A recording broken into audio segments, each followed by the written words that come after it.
welcome to Chris and Jen in the Morning. Where it's always morning somewhere. I'm Chris. And I'm Jen.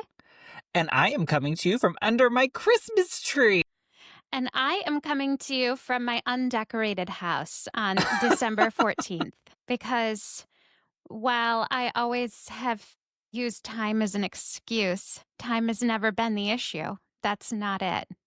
It's not that. So I'm going to get my Christmas tree up at some point before Christmas comes, at least one of them. And maybe I'll send you a plane ticket to do a quick in and out and just decorate my house. Just throw some decorations up real quick. Probably cheaper than hiring a decorator. Probably for sure. Probably for sure. Probably for sure. Your totes probably right. Okay. But if I don't make that happen, I'm super excited that I do get to spend more time with you because we are going to be at Podfest in Orlando in mid-January together. We sure are. We're going to be there together. I'm so excited. I cannot wait. The producer behind that makes all the magic happen, all of it, Ace, will also be there. Yes.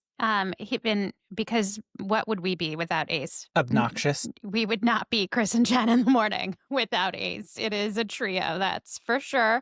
And I am so excited because this episode we're going to talk about this year and everything that we've learned. I have my very own list right here, which I have not shared with you yet. No, it's going to be a total surprise. I'm also excited to see what you come up with and also how you feel about what I've come up with and whether we have the same things on our list. I'm betting one of them we do. Oh, I'm for sure we have some overlapping things. And I do think like the whole topic of today came up based on this idea. I would say like a marrying of kind of what you and Ace were kind of putting together, kind of like a look back, but also like what are those areas that we've talked about that have remained relevant, not just in our lives, but in the lives of people who may be listening. And I think, really hearkening back to, we talked about the, gift giving in this time of year. And as I was really thinking about this past year and this journey that the three of us have been on, like we have expanded our knowledge, not just based on podcasting, but in the things that we're talking about. Like we have researched, we have looked into, so that way we bring something a little bit more deep and meaningful than just our like quippy things to say. Yeah, absolutely. Like this has been an adventure in learning and growth from like being in front of a camera, which is like my least comfortable thing to do. But here I've been doing it all year long. So that's something for figuring out how to have a conversation that other people would actually want to listen to versus, being all over no, we're still all over the place, but you get what I'm saying here. Yes. And then also just as we talk about the things that matter to us, we've been on this journey of self-exploration and growth. And so I think it's just been an incredible year. It has felt throughout the year like not an incredible year many times. But when I look back, I think it really just has been an incredible year, a very amazing experience. Yeah. And I'm really excited to dive into all of that today. But before we get to that, let's talk about gratitude and do our gratitude moment. And I can start. Okay.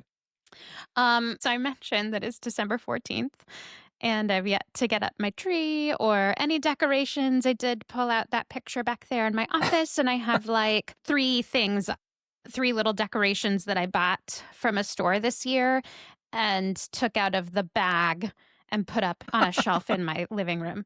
So you've really decked those halls. I just pulled down, I think, the Halloween decorations earlier, like a couple days ago, but they're all sitting on my stairs. So they had it made back in their boxes. Wait, are the spiders still sitting on your stairs? The spiders were the first thing that I took down, and they're sitting at the top of the stairs. I will say that I was shocked whenever I saw the spiders come out as like Halloween decorations for you, because I have been with you when spiders have like shown up, and let me just say that was not a calming experience. Yeah, but with my kiddo's birthday being on Halloween, when they were younger, I would always decorate to make a big deal. And now that they're like in college and really cool, maybe it's just for me, like a nostalgic thing, sort of like we talked about last week. Yeah. I didn't have the energy to decorate for Halloween either, but I was like, I gotta do it because I can't use time as an excuse. And so I kind of did, and I kind of didn't decorate. Like I got the spiders up, and I had a pile of decorations I put out that, when you were here, that sat on the dining room table, and it's still there. Like I never put them out. So you're frozen in October. I guess so. It's December 14th. I don't have any decorations really to speak of up in my house. And so I am incredibly grateful for all of my neighbors who have put up decorations outside for me to look at because it makes me feel like Christmas is actually coming. And if you are listening to this, it's like a few more days in the future. And so Christmas is like a week away at the point that this is going to be released. So it's definitely coming. But I'm really grateful for all of the people like you sent the Christmas decorations from around New York City and that, I look through those and I start to feel like I'm getting into the festive spirit. I look at the decorations as I drive through the neighborhood. And I was actually went to run a couple of errands a few nights ago. And at the shopping center I was in, there were like all these lights up and it was dark outside and just all the trees and stuff lit up. And I thought, it does kind of feel like Christmas. I guess Christmas really is here. Uh, I haven't had that signaling at home because I just haven't gotten over my overwhelm to actually get the decorations up because Yeah. space is a challenge for me, like spatial orientation. But I'm super grateful for all of the people that do put up decorations for other people to get to enjoy because I really do love going around and looking at Christmas lights and getting to like borrow a little joy from the moments that they share. Yeah, I remember this was like several years ago when I was still living in Texas, where I had like, the song. Well, you may not know it because you hated this movie, but The Grinch with Jim Carrey, they had a song, Where Are You Christmas? So I remember years ago, whenever I was still living in Texas and I was really struggling to get into the Christmas spirit. Like, I think it is very common for people because you get wrapped up in all of the things that are going It's on. not like Christmas weather. There's no snow. Well, not just that, but then you think about like the work obligations. If you have children, all of the things Wait, I going don't on with I'm your not working. children, like Well, I am all of working, the I guess, but I'm not. but I'm not I guess what I'm saying is like there are sometimes things that are barriers that Yeah. like are difficult to get over. I know for myself, I have to like because I know that music is something for me that like helps me like shift my attitude, shift my perspective. Like I have to turn music on. And like for the holidays, like I'll turn on like the Christmas music. I do hold off until after Thanksgiving because I think it would drive the people close around me crazy if I started before then. Well, you could start it before then with me. Okay. Well, I next year was I something we can try. I usually do turn on the Christmas music and start to listen to it, and I just really haven't much this year. I haven't been listening to a lot of music lately. I've been needing the time to be quiet, I guess. Well, I think if I am sure you are not the only person who is in this spot. And so if you Yeah. are there, I would say be patient with yourself, do things that are true to you and that help you get into that spirit. What I realized was I feel like decorating for Christmas is something that's an obligation that I have to do. Oh, And then I was interesting. like, Okay. you know, I mean, I do. It's like I enjoy it once it's done, but it's really overwhelming. It's not about getting the stuff out, it's about figuring out where to put it that just feels, and then what to do with all the other stuff. It's just overwhelming. Yeah. So It's like decorating the is turning of the it's seasons not because my it's not niche. Yeah. yeah, it's I not don't like a small thing. Like you have like it's a total I enjoy a decorated refresh. space for sure. Yeah. So I'm really glad that other people have been doing this so that I can enjoy their decorations. Yeah. Right. So what's your gratitude moment? We went to Orlando a couple of weeks ago, and we're gonna go back in a couple more weeks. Do a conference, see some friends, hang out, and I had the opportunity of going to Universal for the first time, and it was a great experience, had a wonderful time, and I got to walk in. So we took Ollie with us, and so about midday, I needed to go back to the hotel to let him out, and then come back to the hotel. And as I was walking back in, there was a worker that I was walking in with, and we were talking about like her experience of working there. She works at the Starbucks just before the gates. Um, and so we were just kind of talking about her journey, and she was sharing kind of her experience of working there and what it's like, and how, she hopes to find like a successful career at Universal. Oh, I love And so it that. was just like really refreshing to kind of like hear someone else's perspective from a different line of work, a different place in the States. Like it was refreshing and a connection with humans. And then I was wearing this wonderful shirt that I got from this website called Fabulous Favorite Finds. And I got no less than 5 compliments throughout the day of wearing this shirt. And it said "Erase Hate," and I loved the shirt. I wore it all day, got many compliments. I got another shirt from that website as well, and it says "Celebrate whatever, however you want," and it has like all sorts of different religious and cultural icons on it. And I wore that the other night out to dinner with friends, and I got several compliments on that shirt. So I just have to plug fabulousfavoritefinds.com for some really great and unique finds, because I got lots of compliments. Chris, thank you. Those are my designs. I made those, and I What? You're behind Fabulous Favorite Finds? What? I did, and that means a lot to me. Thank you for that. I can't ever sit still. So, in this journey that we've been on, I made some merch for our podcast, which is 20% off through the end of December right now. So, y'all should go check it out. But I was like, well, maybe I can make other stuff too. And, as I really settled into like, what is my niche? What is it that I want to do? It really was about how do I put a message out there that, in a kind way, sort of snaps back or, corrects the room a little bit or Yeah. says the obvious that I feel like gets missed, and spreads a little more kindness, brings, some joy and advocacy. So there's a lot of LGBTQ supportive designs that I have, and then just some general like kindness and love and um, things that I want to wear that Right. help remind me about the energy that I want to bring to the day. It means a lot to me that you would say that. I was literally getting in bed last night and I said to Ace, like, am I just not even good at this? Like, do I suck at this? I know that like when you start doing something, it's not like you reach mastery level from the very beginning. Right.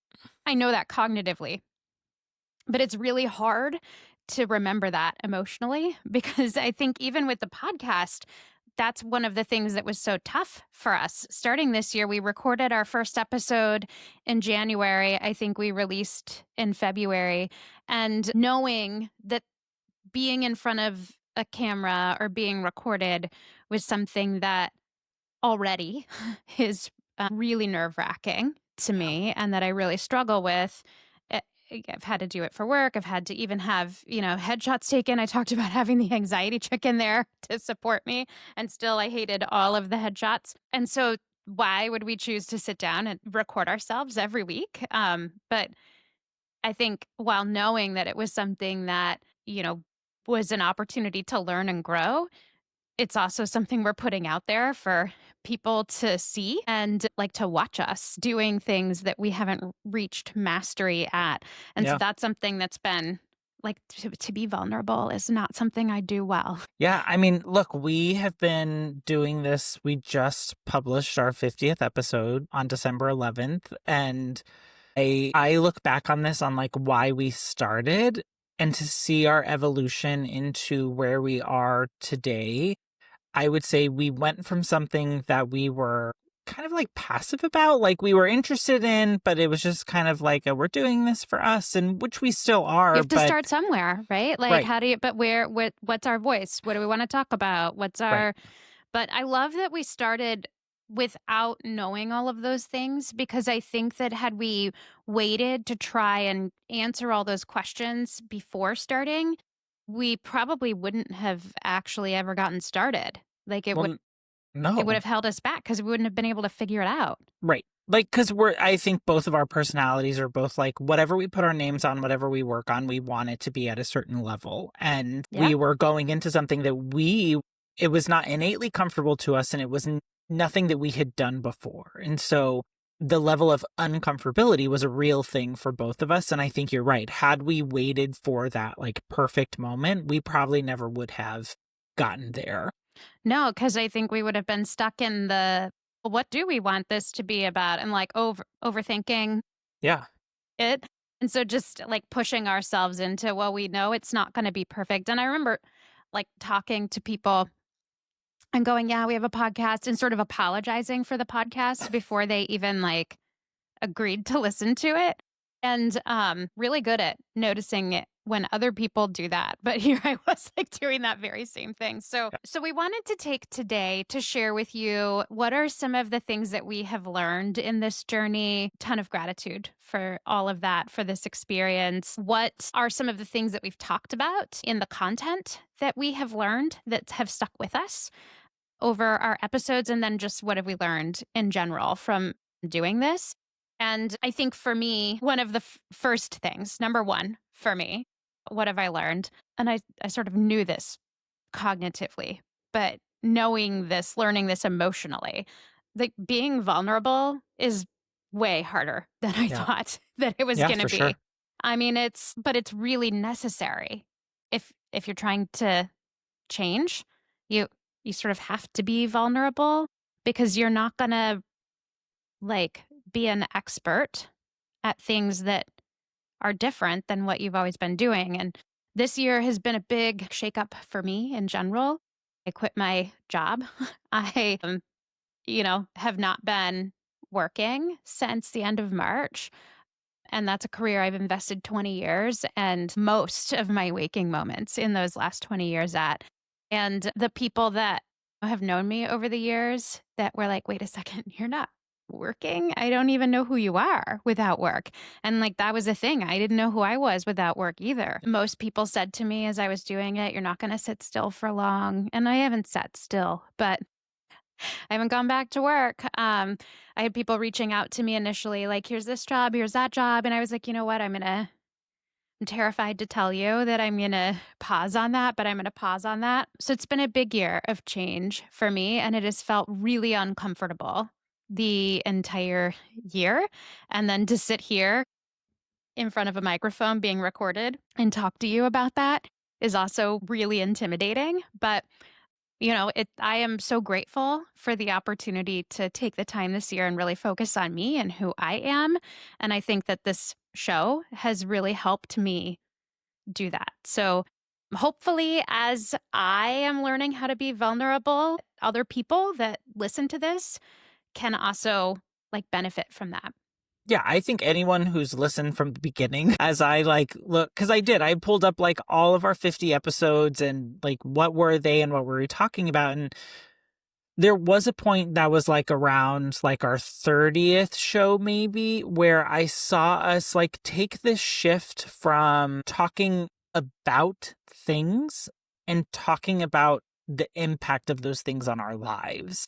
And I think that potentially like really change the way that we engage with each other in this forum, because we both, as we went into this, were very clear like there are certain things we do not want on the internet Yeah. about us. But then I feel like the more that we've done this and the more like honest and vulnerable that we've gotten, we've really shared a lot of personal things. And I think like for me going through Pride Month where we talked about like my coming out Yeah. journey, your understanding of allyship, we talked about like pride parades, and we actually went to Stonewall. Yeah. Like the to me that was a real opening of a side of me that I probably have only shared with close friends and not really shared outwardly. And it was an Until you put it on the internet. correct. And then but then I had to understand my story in a way that Yeah. people who and be able to share it in a way who people who don't know me personally can also like accept it, hear it, and engage with it. And I just feel like it was to me that was a point where I was like, look, I have to get comfortable with doing this if I want to remain true to myself. And it's a balancing act, right? Like as we've gone through this and learning and growing and even educating ourselves on the things that we've talked about. Yeah, as we're sitting here talking about this, what I'm realizing is vulnerability is not an attribute, it's a skill. And that's a skill that we've been learning how to build. And I think like career gen was rewarded for not being vulnerable and sometimes having the appearance of vulnerability to be human. But like, I remember a boss that I had that you and I both adore and respect, who shares your name, Chris.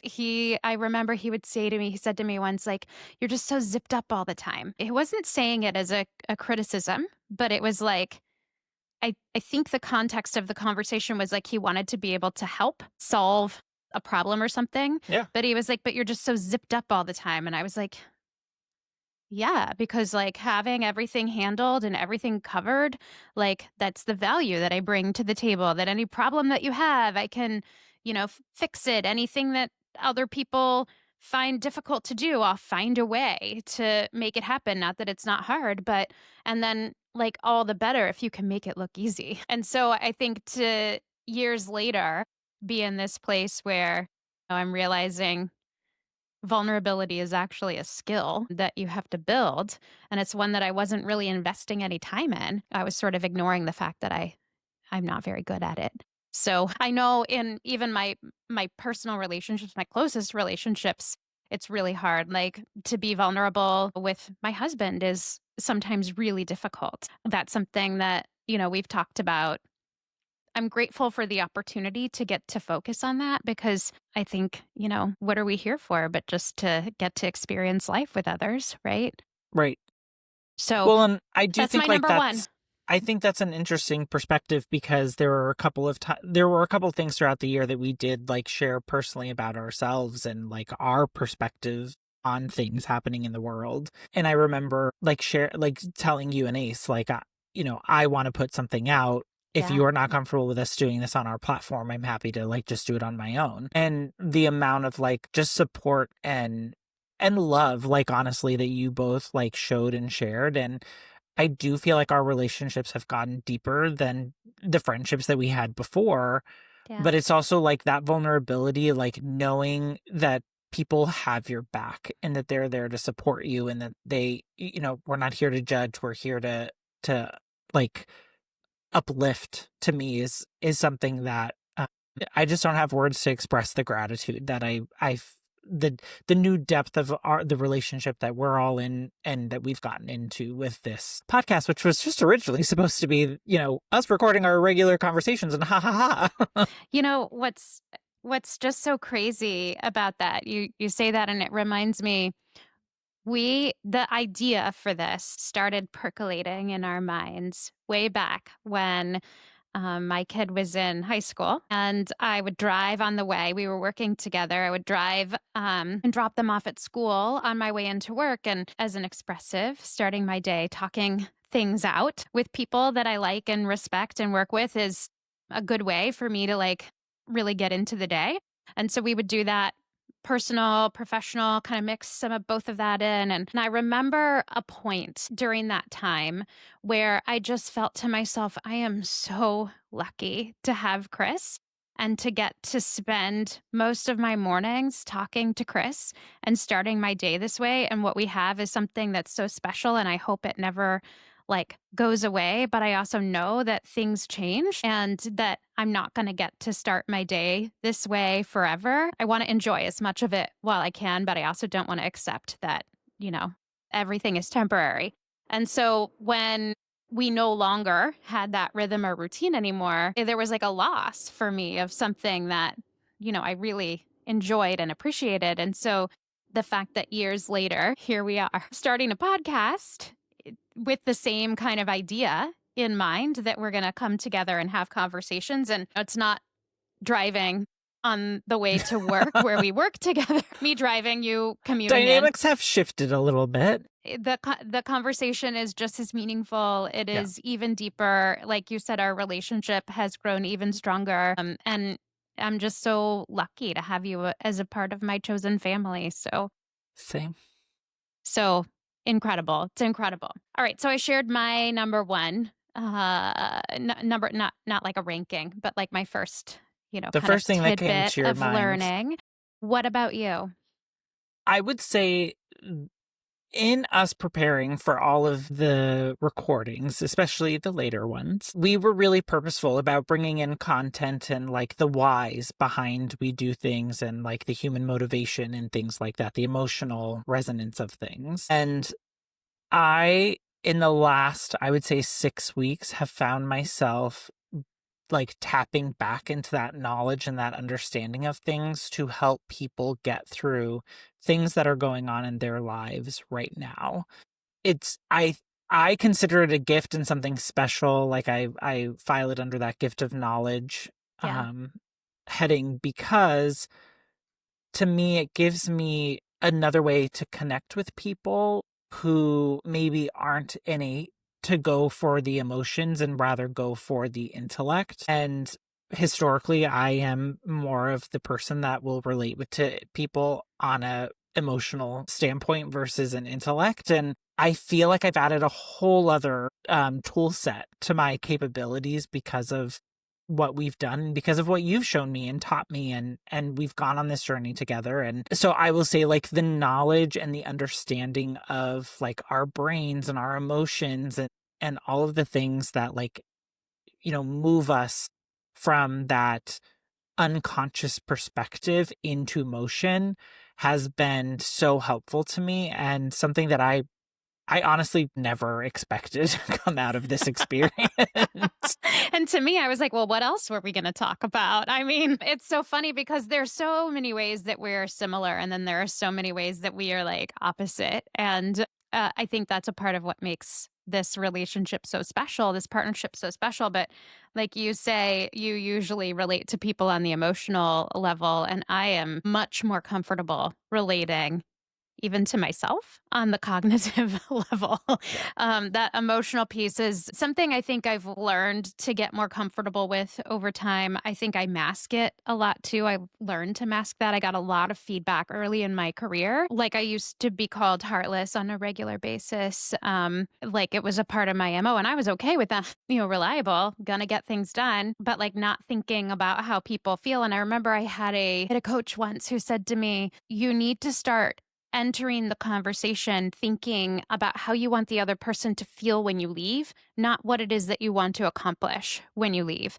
And like it seems so obvious. And yet, like, I was like, oh, I never considered that.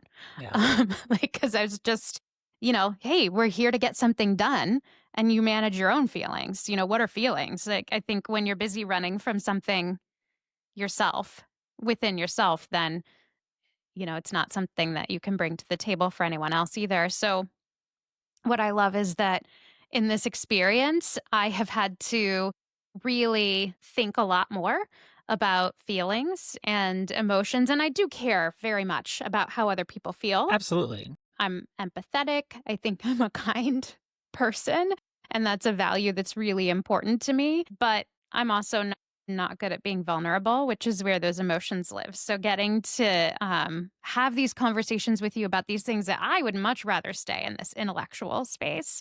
Like, let's talk about the cognitive, because that's a lot more comfortable. And so I think you bring the balance to that for me, which I really appreciate. So let's talk a little bit about some of the episodes that we have had and some of the things that we have learned the most from. I'll start out. The first one I think is going to be obvious for you that this is on my list because we talk about it a lot. But there was one that we did on this framework of feel, pause, plan, act. And we reference that for each other a Yep. lot. We reference that in this house a lot, Ace and I, and the phrase emotions are signals, they're not enemies. I mean, I cannot even count how many times I have said that. And where I heard that and that clicked for me was in prep for our podcast. And as we talked about, listening to your emotions and not running from them or being afraid of them. So, like what I just talked about, emotions not being the thing that, between emotion and cognitive, I would always be more comfortable thinking about the cognitive side of things. But, that's something that I really have taken with me for the remainder of the year and used as perspective when I'm dealing with something or I start to recognize how I feel instead of trying to run away from it, going, okay, wait, this is a signal. What's really going on here? And allowing that to help me pause and then plan and act instead of just being at the mercy of whatever reaction or shoving it down until you shove so much in that you're like a jack in the box just ready to spring and it all busts out. Yeah, And we for all have those sure. moments, but Well, I think and that's my number one. so I think I didn't know this until like I was writing out all of our episodes, and that one was the Feel Fully Act Wisely episode, Yeah. which was our 20th episode, which I agree. Like we have echoed that back to each other. I myself have taken that into my personal life and used it. What I think is interesting is that episode was also kind of the catalyst which got us to what was our 40th episode, which was negotiating conflicting emotions. And Mm. I did not know, like, it was 20 episodes later, which, if you're into numbers or something, that may have some type That's like of very thing. poetic. Right. Yeah. But I do think it's super interesting that, like, 20 episodes later, it was the groundwork that we had done in that episode that really pushed us to maybe we should have a conversation about this, because I was having a lot of strong feelings around that time period, Yeah. and shared it with you. And you provided great perspective and recommendations on how to kind of process those feelings, and ultimately led to that episode. Yeah, I think I have shared with you many times over the years that we've known each other that I feel like an moron or a conundrum or a dichotomy, or I feel like I'm constantly having two competing thoughts and feelings Yeah. battling within myself. And so for me, it just feels so normal to feel that way. And to take the time to, like, actually stop and, like, approach why is it that we feel that way, and to normalize it and say, this is actually a more common thing than I would realize, and think about, like, why is this happening, and then to really understand what's happening in the brain. That was, like, really fun for me. And I think has given me this sense, I guess, of peace about that instead of feeling constantly like conflicted and being bothered by that, but to feel like I know what's going on here. Like it's not really a conflict as much as it is approaching a situation Yeah. from multiple perspectives. So I didn't realize that was 20 episodes later. The so when I ask how many yoga classes do I have to sit in until I'm fixed, is the answer 20? It's about 20, I would say approximately All right. 20. Don't This is not actual real advice, guys, so A couple other ones that really stand out for me as like being things that either I still tap into today or I still just sit back and I'm like, wow. The one where we talked about happiness and the seek for happiness Yeah. is something that I have found myself due to current circumstances in my life is reminding people of, like, our mindset and the way that our brains are hardwired are to protect us, and to protect us doesn't always mean to seek happiness in the situations that we're going through. And so I have found myself offering that advice a lot to people recently to help them kind of take that control back versus just being in that autopilot mode, which I think personally has been very welcome Yeah. and needed. But also, I think when we begin to better understand what we have going on and why we're so easily put into those modes, it gives us just a better understanding and allows us to be a little bit more patient and understanding of what we may be going through, to not like spiral. Not saying Yeah. it always works, but Yeah. I try. It's so interesting that you mentioned being patient with ourselves because to be kind to myself is something that people have told me for many years. And I would just be like, okay, but I don't really understand what that means. Like, if I knew how to do it, if I understood, if I could translate that into actionable, Yeah. you know, things that I could do, then I would already be doing it. So, gonna need you to be a little less ambiguous and a little more like directive. Of course, I'd never said those actual words because maybe they would have. But one of the things that I have realized this year is being kind to yourself, like sometimes means understanding why you are where you are and then Yeah. recognizing that you have a choice you have agency of yourself. You have a choice to be wherever you want to be. So I am okay. I understand why I'm not feeling happy. I'm okay with that right now. And then I get to choose whether I want to sit in that for a little bit longer or whether I want to start feeling differently. And it sort of puts yourself back in the driver's seat as a control freak. That is totally appealing to me. But, I really do think it's empowering. And um I also think like being kind to yourself means recognizing that you're not going to start at the mastery level when you begin doing things, Yeah. but that doesn't mean that you aren't worthy of the success that you are having along the way. And I think one of the things that I have always sort of this unspoken belief that I didn't even realize I had myself that was within me is that like you're not worthy of the success until you are the best without flaw. Even though I know that that's not possible to be without flaw, which is not logical. And yet, like, is totally what I believed and how I felt. And it was just recently when actually having a conversation with Ace about something that I kind of related it to like the video game in my head that I was playing, going, okay, well, you don't start out at a mastery level skill, but that doesn't mean that you can't have the title. And I think about a month ago, was it? I don't know, time is mysterious. When I put our bios on the website and I put our titles next to our names, that I was like, oh, wait, I don't have to just want to be a podcast host. Like, I am a podcast host. Yeah. Like, I have been for, 50 episodes, but like, I'm just realizing, Yeah. like, it's not once you reach some certain mastery skill level that you get to wear the title. Like we are that The now. podcast fairy doesn't appear and be like, "Ooh, you are a podcast host. Congratulations." No, so like when people ask me what I do, it's not like I mean we haven't been behaving like this is just a hobby. We've been behaving like this is a job. Yeah. And so here we are. So I think that for me was like that's a part of being kind to yourself is realizing like stepping into what you own instead of believing that you're not worthy of it until, you can be the best at it. So, probably an episode that we'll tackle in the new year because I think there's more there that's percolating. One of the episodes, so my second episode that has come up for me a lot is the one where we talked about being brave and bravery. And my realization here was that being brave and feeling brave are not the same thing.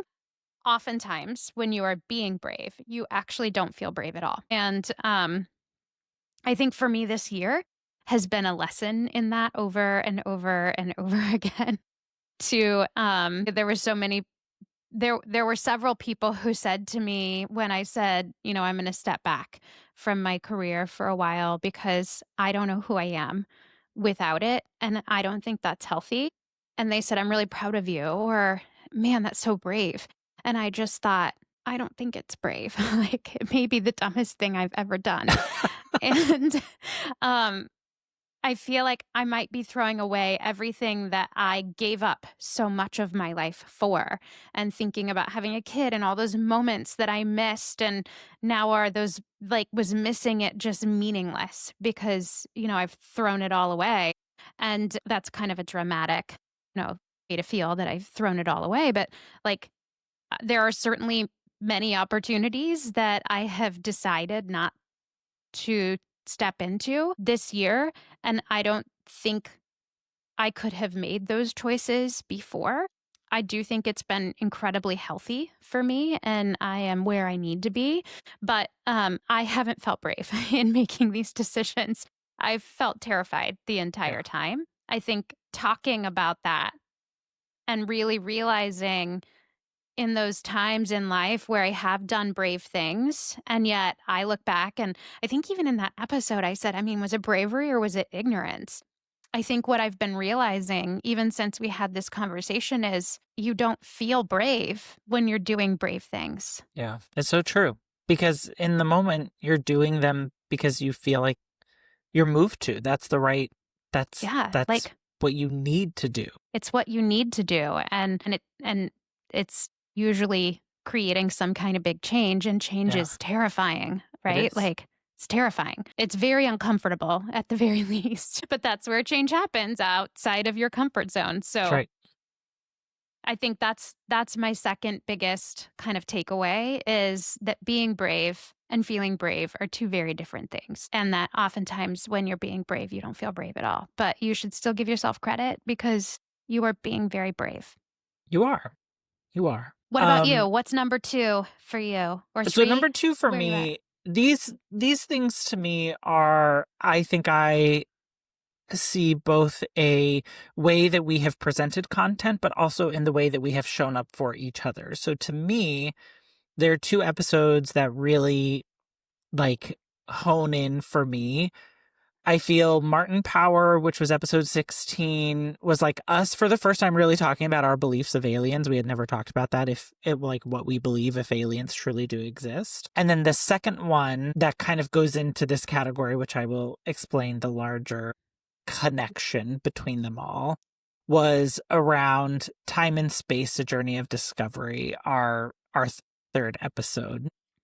And in these 2 episodes, and we've talked about this and you're going to hate that I'm highlighting this, I have always known that you are wicked smart. Like you can, someone can ask you a question, you don't know the answer to it, but you will go and you will get informed and you will come back with a, this is how we should move forward and this is why, and all of the things. I have known that about you.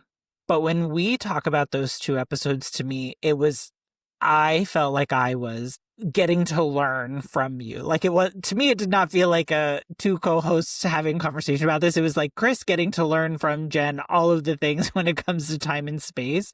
And I loved it because these were things that we've known each other for many years, but we've never really tapped into because like we've never really had to. Like it's never been like a up for discussion, and not that it's been out of discussion, but just it's never come up in those episodes. Getting to really learn and hear your passion for it, like you have a level of excitement that just comes through, and it like just pulls me in. And I love that. I love getting to see people who are passionate about things and getting to share openly. And you expanded my mind like in a way that I never thought. I remember you sent me all these articles and I'm like, I don't think I'm understanding these. Like truly don't think I'm comprehending. And so like I threw them into Chat GPT and was like, can you help me understand these? I was understanding. I could follow the conversation, which was like, okay, good. I am capable, but it was just really great to see you shine in that moment and to get to, like I said, see you truly talk about something you were passionate about. And we got a little bit deeper in that episode about like why that interests you and like how you got into. So I really love that. As like I go back and listen and watch, like those are 2 in my mind that just I think help take our relationship to a out of this world, if you will. Well, thank you.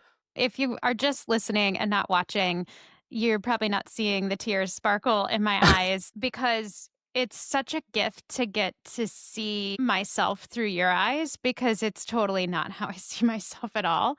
And when I think about the 2 of us, I definitely think you're the smarter one of the 2 of us. So that's crazy for me to hear you say that. But I also think like the time and space episode is just an excuse for me to make about why I can never be on time or manage time. Um, Time is literally slipping out of our fingers. That is why. but it is I think in an alternate life, like, if I had an opportunity to get, like, a do-over and you get to, like, choose your own adventure and land in a different spot, I totally would be a scientist. And by the way, guys, like, I also know that you have an opportunity to do a do-over wherever you're at. So, like, you can stop and change directions. It's certainly what I've been digging into this year. But, like, really leaning into more of the science stuff, I think I didn't do a lot of that because of some of the way that I grew up. And I know, like, you and I got to go to this amazing museum. What was the museum's name? The Natural History The Museum in New York. Natural History Museum, yes, in New York this year. And you got to watch me walk through the top floor exhibit and go, "Oh my god, dinosaurs really are real, and I'm never gonna ask that question again." And it was a question that I really did have because of things that I was taught growing up, and, like, I remember sitting there, like, standing there, just trying to hold myself together and not come to tears because I felt so confused and stupid and overwhelmed and like the least smart person in the room, um, that something could be so obvious, and yet, like, I didn't get it. And then remembering all of the, like, things that I had been taught to sort of argue with my science teacher in high school and all those conversations that we had together, it's amazing to me, but I'm glad that I have the time and space now this year to be exploring those things because it really is, like, incredibly interesting. And I've thought for a long time, like, neuroscience is something that I would study more. So to get to do that with you this year has been incredible. It has been. And I think that the Natural History Museum thing, like you talked about vulnerability earlier, that is why that even came up, right? Yeah. Because we were having a conversation, you said something, I thought it was a joke, so I responded back in a joking manner, and you're like, "No, I'm serious. Like, did dinosaurs really exist?" And I just remember being like, "What?" And Thought it so was like all like a hoax, right. And but so that's it what I'd was been taught. right. And so it was like because and then you like shared that with me. You shared kind of your experience and why you were where you were. And then you came into the city for my birthday, which what a great birthday present for me. But then we took that opportunity to go like referencing back to that conversation, which I think we had like in the spring. I was like, we had talked about how we hadn't really been to a lot of museums Yeah. when y'all had visited. And so then I was like, oh my gosh, we need to go to the Natural History Museum because like they have this entire exhibit where they talk, like where they walk you through this. And so it was like something that we got to do together. And it was like hands on, tangible experience that we both got to have. And then the discussions that came after that. And then that's whenever we did our 36th episode, which was Explore Museums together, where we had that conversation. And I think that was like a really, I think it was the evolution of an Yeah. ongoing conversation. Yeah, wild. I mean, and just the fact that I am sitting here talking about how I wasn't sure that dinosaurs were real, that's embarrassing. So I'm sharing that with the world. But I have a lot more empathy for, like the flat earthers and like people where you go, how could you believe that? Like, because I would put myself in one of those categories. So I've Okay, learned a we'll lot put this year. we'll put a pin in flat earthers and we'll come back to that in the new year, We'll come okay? back to I just can understand, like, how you could get to a place where there is such irrefutable science and understanding and, like, actual facts, yet still not be sure. Because, like, I found myself in that spot. It's like what you have exposure to, right? Yeah. So, a lot of growth for me this year on the It emotional has been. It side, really has been. on the cerebral side, on the, like, just joining the current century. It's a lot. All right. So, my third and last episode that I want to share, that really has been, um, I think, continuing to be meaningful to me is something that you and I have talked about for many years. And that is the episode we did on imposter syndrome. And I've mentioned it a couple times in this episode already, but just this concept of like, you don't have to be an expert at something in order to be, like, great at it Yeah. and to wear the title and to be deserving of it and to be worthy of success in that area. And I think that's the trap that we so often fall into is feeling like, well, I don't deserve to own this title or to say that I belong in this space, or even I don't even deserve to want to be this because I am not an expert at it yet. And Yeah. it's not logical when you take yourself out of it and look at it objectively. Like, I don't think anyone that feels that way would go, oh, that's a very logical way to think, because obviously every single expert started out as a novice in order to reach their level of expertise. But it's just so different when we apply it to ourselves. So, like, I think it's kind of similar to the concept of being brave doesn't feel brave. Being brave, acting brave, and feeling brave are two different things. I think like that comes into play with imposter syndrome, like legitimately owning and being in the space that you're in Yeah. is different than feeling like you deserve it. And that's not just like from a professional standpoint, that's from the personal as well. Cause I think Yeah. that's a lot of where our conversation originated from was because we've worked together, we kind of know each other's like work histories, but I also think there was a level of like, we've both shared openly that we're in therapy and how do we evolve as individuals, as human beings, as spouses, as parents, like how do we continue that journey? I do think there is a level, what I have found in having those conversations with you is how a lot of people have those like deep down thoughts, Yeah. but maybe we're not sharing it because we're afraid of what that may mean, and how it may come across. And so when we talk about vulnerability, like, I think I often don't even share the thoughts with myself. They're like some of those subconscious thoughts. We talked in one of our episodes, I can't remember which one it was, about how many thoughts the brain processes in a time frame. And I wish I could recall like the stats off the top of my head. It would have been good for me to have made that connection and gone and got that little nugget before we talked about this. Maybe the producer will put it up on the screen. But I remember us talking about how it's like faster than a NASCAR car yeah, racing around the track. And so I think some of those thoughts, like that I'm not actively recognizing, but that I'm thinking, are absolutely like a lot of where the imposter syndrome feeds. Here we started a podcast this year, and throughout the entire year, it's been like, I don't deserve to say I am a podcaster. I don't deserve to say I have a podcast. I don't deserve to say that we're legit. I don't deserve any of these things. And I think you could hear that in the way that I would talk about it or not talk about it, but then continuing to just do it anyway. And coming to this place where, like, it's literally I'm putting our bios on the website, www.chrisandjenitm.com. Made that website ourselves, by the way. And I think it's pretty good. But like I'm sitting here putting our bios on and I'm typing our titles in, and I like have this realization of, oh my gosh, like we are podcasters. we're not just podcasters, but we're creators. We're And that creators. that is something that I never thought I would ever step into because I never saw Yeah. myself in that way. Yeah. With like the shirts and bags and stuff that I design on Fabulous Favorite Finds. Like I could sit here and just like poke at all of the things and go, well, I'm not really deserving to say that this is what I do.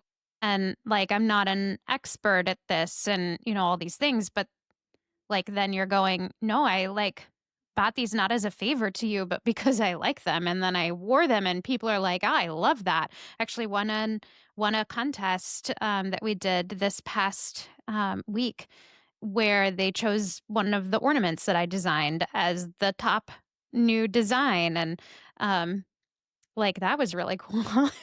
Um, because I was like, "Oh, I'm gonna put this out here, but nobody's gonna like it. Like, I'm not really good at this. I mean, I like it, but, and so, like, it to me, it's just so crazy that all of those things are still going on, and I think that they always have. It's just becoming more aware of them so that Yeah. then I can choose to like, keep what works for me. And I also think it's, like, continuing to push forward because even though you have those thoughts, you don't have to choose to believe them. Like, Right. just because 'cause they're inside your own head doesn't mean that you have to believe they're true. But to your point, like our brains are processing so many thought so quickly Yeah. that, part of, as we've discussed many times, like our brains are hardwired to protect us. So how many of those things are getting shoved to the back of the memory bank because we don't have time to process or deal with them. And so they sit back there echoing because we're not taking the time to truly process and say, well, that's not the truth. That's not actually anchored in the truth. And I do think like this last year has really given you the opportunity to examine some of those things and truly challenge where those thoughts come from. And I don't know if I don't have those thoughts or if I'm just like willfully ignorant of them and like, oh, who cares? I'm going to do it anyways. Like, I don't know.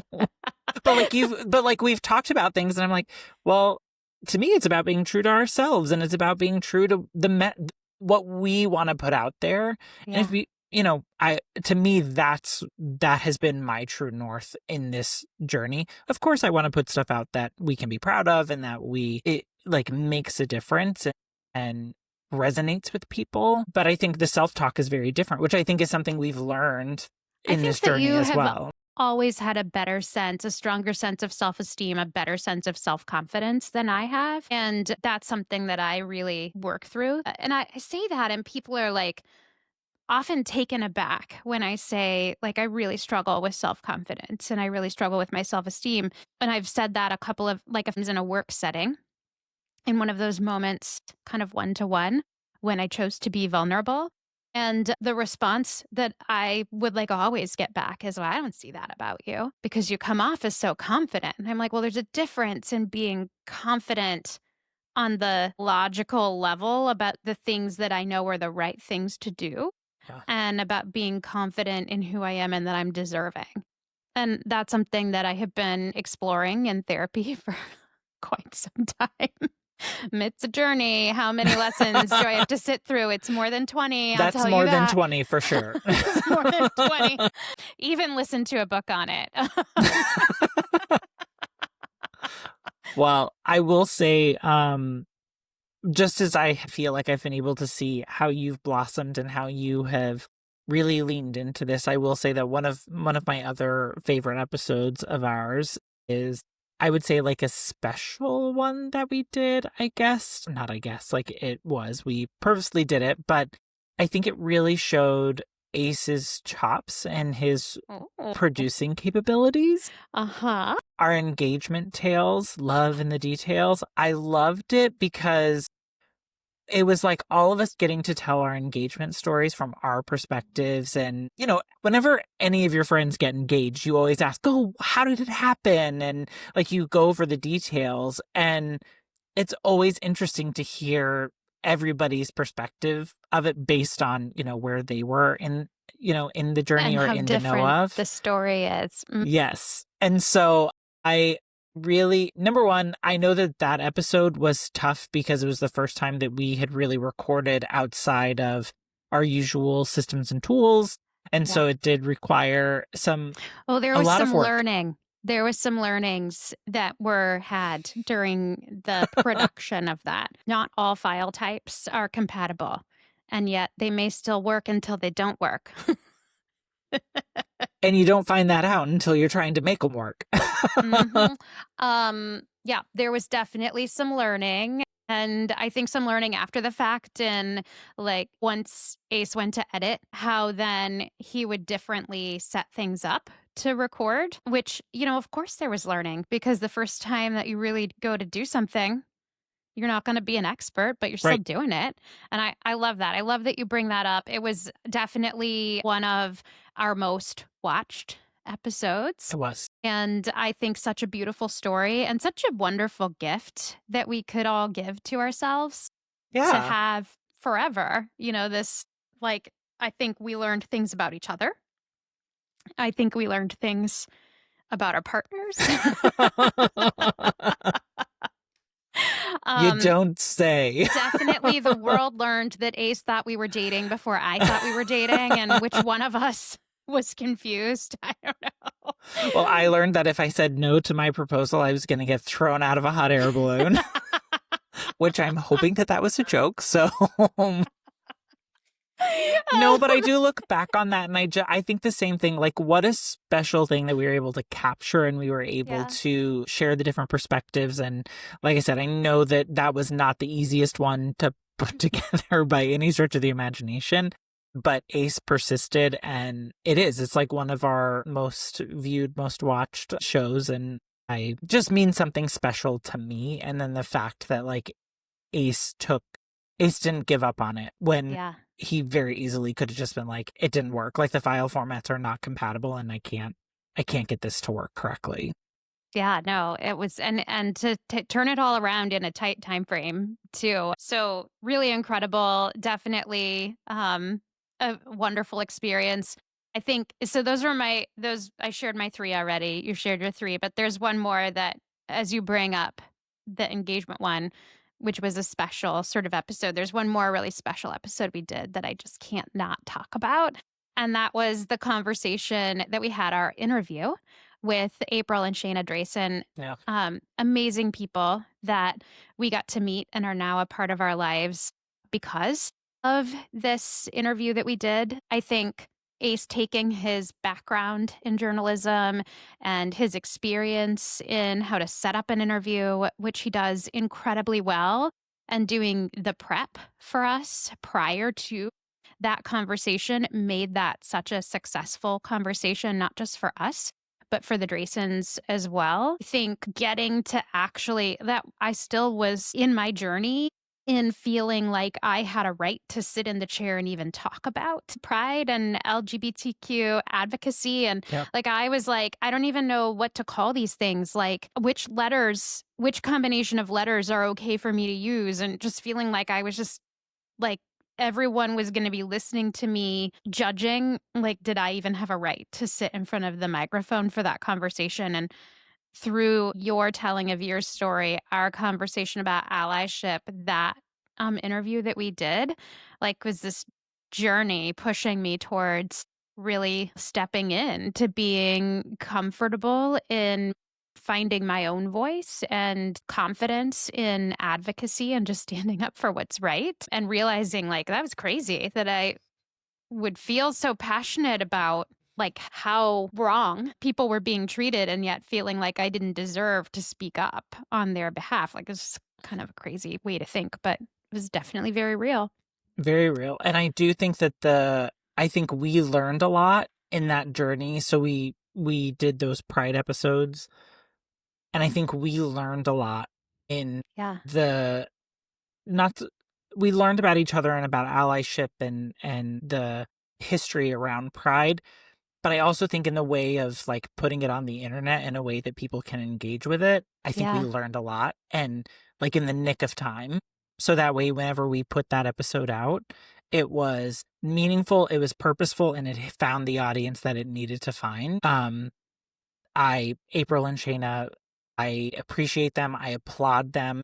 Such amazing, amazing humans. I mean, Yes. what they have done for the community here is incredible. They pulled off the very first historic Pride celebration in incredibly conservative communities that have a lot of the LGBTQ community living here, Yep. feeling oppressed. And so the fact that we were able to do that episode and be more involved in a really meaningful way in what April and Shayna have done and what they continue to do, to me, like, that's such an incredible opportunity, and I'm Yep. so grateful that I had the mental capacity and the time and space to show up for that because this year would not have been as meaningful without that, and they're such amazing people, so to Yeah. get to have them in our lives is incredible. We're gonna go to an event that they're throwing later this evening, and I'm just so excited about it because, 1, they put on amazing events. Their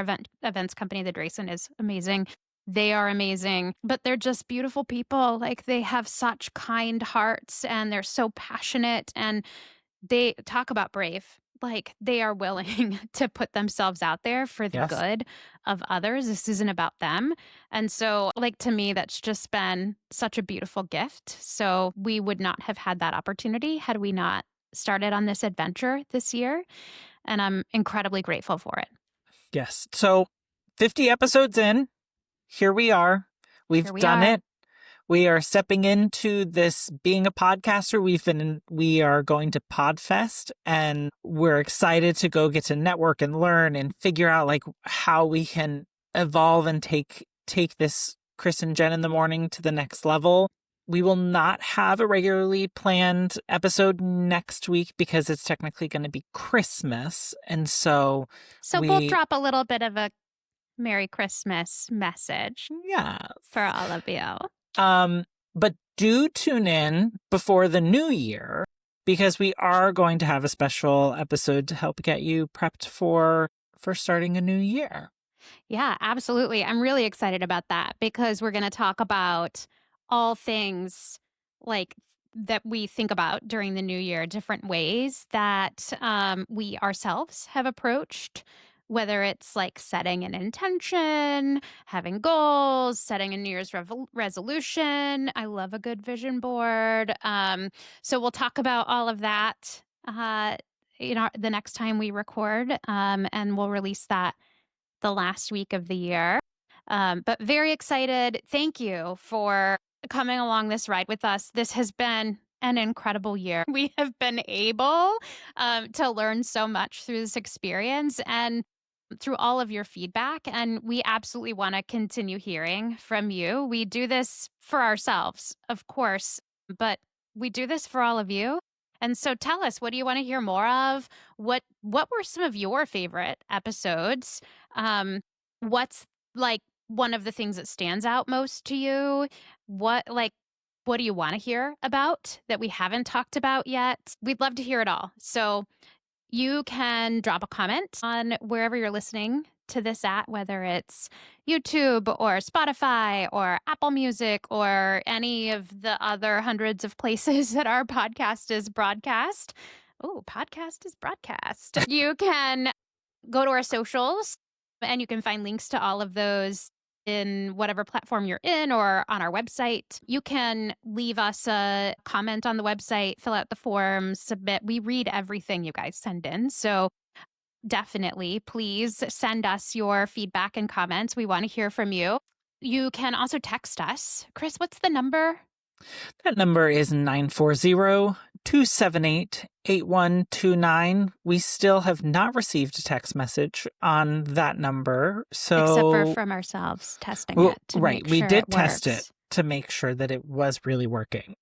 It does work. It does. So, and don't forget to subscribe because that definitely helps us as Right. well. So, if you're listening and you're not subscribed, hit that subscribe button because that is definitely super helpful for getting our videos out there to more people. I hope you have a really amazing holiday season. I'll post pictures if I can get some holiday decorations up.